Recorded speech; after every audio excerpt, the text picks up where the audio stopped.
नमस्कार दोस्तों, मेरा नाम संध्या है और मैं एक हाई प्रोफाइल घर से हूँ और मेरी उम्र 28 वर्ष है और मैं रोज़ाना जिम जाकर वर्कआउट करती हूँ। मेरे पति एक मल्टीनेशनल कंपनी के मालिक हैं। हमारी शादी को 6 साल हो गए हैं। जब मेरी शादी हुई तो घर पर मेरे सास ससुर भी थे, लेकिन कुछ सालों में वह दोनों ही गुजर गए और अब इस बड़े से बंगले में केवल मैं और मेरे पति ही रहते हैं। घर का काम करने के लिए 2 नौकरानियां हैं। मेरे पति के पास पैसों की कोई कमी नहीं है। यदि कोई कमी है तो बस समय की है। मेरे पति के पास मेरे लिए ज़रा भी टाइम नहीं रहता है। जब कभी किसी पार्टी में जाना होता है तो वहीं एक ऐसा पल होता है जहां हम दोनों कुछ पल साथ में बाहर बिताते हैं। वह घर से भी जल्दी काम पर जाते हैं और रात देर से आते हैं। फिर भी ऐसा कुछ भी नहीं है कि वह मुझे खुशी नहीं देते हैं। वास्तव में मेरे पति हर प्रकार की खुशी देते हैं और मैं उनसे खुश भी हूँ। लेकिन सास ससुर के गुजरने के बाद मैं घर पर अकेली ही रहने लगी थी। कभी कभी ही कोई रिश्तेदार का आना होता था या हम कहीं बाहर जाते थे, जिससे मेरा मन बहलता था। मैं दिन भर घर पर अपने फ़ोन में ही लगी रहती थी। मैं मोबाइल पर फिल्म देखने की आदी थी। मैंने अपने पति को भी कई बार कहा कि चलिए कभी हम भी कुछ अलग करके देखते हैं, लेकिन उनका इस तरह से कभी मन नहीं किया। उन्हें यह सब बिल्कुल भी पसंद नहीं था। धीरे धीरे मुझे इससे बोरियत भी होने लगी और मुझे कुछ नया करने की चाहत होने लगी, लेकिन इसके लिए मेरे पति कभी भी मेरी बात मानने को तैयार नहीं हुए। मैंने अपनी एक खास सहेली से इस बारे में बात की तो उसने मुझे अपनी राय दी, लेकिन मैं ऐसा बिल्कुल भी नहीं कर सकती थी क्योंकि उसकी बातें मेरे समझ से बाहर थी। फिर मेरी उसी सहेली ने ऐसा कुछ किया कि जिससे मेरी लाइफ पूरी तरह से बदल गई। हुआ यूं कि हम दोनों सहेलियां एक दिन घर पर ही बैठे हुई वाइन पी रही थी। वाइन पीते हुए ही उसने मुझे मेरी प्रॉब्लम के बारे में पूछा तो मैंने उससे वही बात फिर से बताई। मेरी समस्या को सुनकर वह कुछ सोचने लगी और मैं उसके जवाब का इंतज़ार करने लगी। उस वक्त मेरे घर की नौकरानी घर पर काम कर रही थी। उसे देखते हुए पता नहीं कैसे उसके मन में एक ख्याल आया। उसने मुझसे कहा, क्यों ना मैं एक नौकर का इंतज़ार कर दूं, जो तेरे घर का भी काम करे और तेरा भी। मैंने कहा, हमारे घर पर तो 2 नौकरानियां हैं। वाइन की गिलास लेकर बालकोनी से बाहर देखती हुई कुछ और सोचने लगी। फिर मुझसे बोली, यार तेरा बगीचा कितना गंदा रहता है, इसकी साफ सफाई क्यों नहीं करवाती। मैंने उससे कहा, उसमें ज़्यादा फूल पौधे नहीं लगे हैं और जो कचरा रहता है तो महीने में बस एक बार साफ करवाते हैं। इस पर उसने फिर से मुझे एक आइडिया दिया। वह बोली, क्यों ना तू अपने बगीचे में ढेर सारे पौधे लगवा ले और उसकी देख रेख करने के लिए एक माली को काम पर रख लेना। उसके लिए तू अपने पति को मना ले, बस इसके बाद तेरी हर समस्या का समाधान हो जाएगा। यह बात घर के अंदर तक ही रहेगी। मैंने भी सोचा कि यह तरीका अच्छा है, इसके लिए मैं पति को भी आसानी से मना सकती हूँ। उसी रात मैंने पति से कहा, मुझे अपने बगीचे में फूल पौधे लगवाने हैं और इसकी देख रेख करने के लिए किसी को काम पर रख लेते हैं। उन्होंने बड़ी आसानी से मुझे इसकी इजाज़त दे दी। अगले दिन मैंने अपनी सहेली को घर बुलाया और उसे सब बात बताई। मैंने उससे पूछा कि ऐसा आदमी कहाँ मिलेगा जो बगीचे की अच्छे से देखभाल कर सके। इस पर उसने कहा, इसकी बिल्कुल भी चिंता मत कर, एक आदमी है मेरे पहचान का जो यह सब काम करने के लिए तैयार हो जाएगा। वैसे भी तुम्हारे जैसे अमीर घर पर कोई गरीब परिवार का आदमी काम के लिए तैयार हो जाएगा और जी जान लगाकर काम करेगा। उसकी बात को मानते हुए मैंने उसे इस काम के लिए हाँ कह दिया। उसके बाद 1-2 दिन बाद ही हम दोनों बाजार जाकर ढेरों फूल पौधे खरीद लाए। बस अब इंतजार था तो उस माली के आने का जिससे मेरी सहेली ने बात की थी।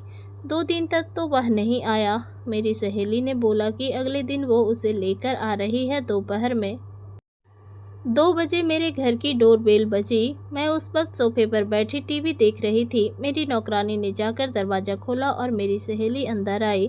उसे अकेले अंदर आते देखकर मेरा दिल टूट सा गया। मैंने इशारे से ही उससे पूछा कि क्या हुआ, अकेली आई है। उसने मेरा हाथ पकड़ा और मुझे ऊपर बालकोनी में ले गई। बालकोनी में जाकर उसने बगीचे की तरफ इशारा किया और मैं बगीचे में देखने लगी। वहाँ एक आदमी फूलों को देख रहा था। मैं तुरंत बोली, यह है क्या? यह तो एक बूढ़ा आदमी है। मेरी सहेली ने कहा, वह बूढ़ा है तो इससे क्या हुआ? कौन सा तुझे इससे शादी करनी है? यह ऐसा आदमी है जो बगीचे की अच्छे से देखभाल कर सकता है। अगर बाद में तुझे इसका काम पसंद नहीं आया तो दूसरा कोई देख लेंगे, लेकिन एक बार इसे अपना काम करने दे। काम अच्छा नहीं किया तो बोलना। मैं थोड़ी देर के लिए सोच में पड़ गई कि क्या करूं। फिर अपने मन में सोचा कि चलो, यह इतना बोल रही है तो इसकी बात मान लेती हूँ। इसके बाद हम दोनों ही नीचे कमरे में आ गए और उस आदमी को अंदर बुलाया। वह अंदर आया तो खड़ा हो गया। मैंने उसे सोफे पर बैठने के लिए बोला। पता नहीं क्यों मुझे तो उससे बात करने में काफ़ी शर्मा रही थी, इसलिए मेरी सहेली ने ही उससे बात की और 10,000 महीने पर वो हमारे यहाँ सब काम करने के लिए तैयार हो गया।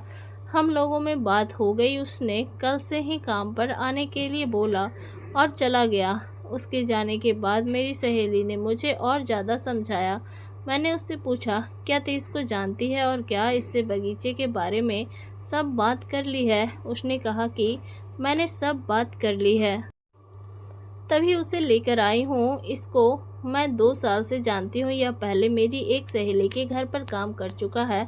अगले दिन सुबह से ही वह काम पर आने लगा। पहले ही दिन मैंने अपने पति से उसकी मुलाकात करवाई और पति ने अपने तरीके से उसकी जांच पड़ताल की। इस बीच मेरे पति ने उससे पूछा, तुम रहती कहाँ हो? उसने अपने रहने की जगह बताई। इस पर मेरे पति ने कहा कि वह जगह तो यहाँ से 20 किलोमीटर दूर है। अगर तुम चाहो तो तुम हमारे घर के पीछे बने सर्वेंट हाउस में रह सकते हो और इसके लिए तुम्हें कोई किराया भी नहीं देने की ज़रूरत नहीं है। तुम यहाँ रहोगे तो हमारे बगीचे के साथ साथ घर का भी और काम कर सकते हो।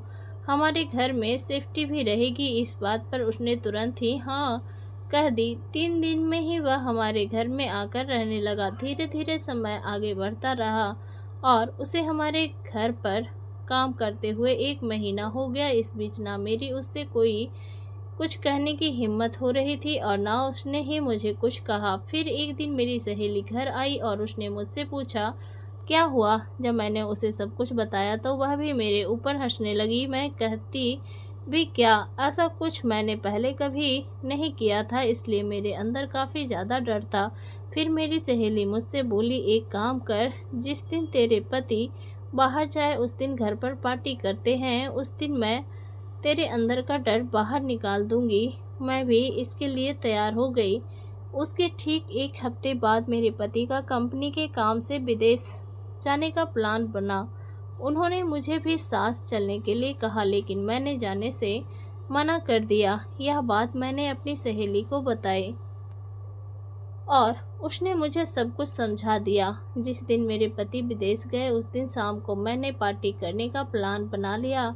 दोपहर में मेरे पति चले गए और मैंने होटल से ही शाम के खाने का ऑर्डर कर दिया। इसके साथ ही मेरी सहेली ने वाइन का इंतजाम किया। शाम को 8 बजे मेरी सहेली मेरे घर आ गई। मेरी सहेली ने पहले ही माली को सब बता दिया था कि आज हम पार्टी करने वाले हैं। शुरू में हम तीनों ने वाइन पीना शुरू किया। धीरे धीरे वाइन का दौर चलता रहा और हम तीनों को ही नशा छाने लगा। इसके बाद हम तीनों ने एक साथ में खाने के बाद भी मेरी सहेली ने एक और वाइन का पैक तैयार किया और फिर हमने बगीचे में पूरी रात पार्टी का आनंद लिया।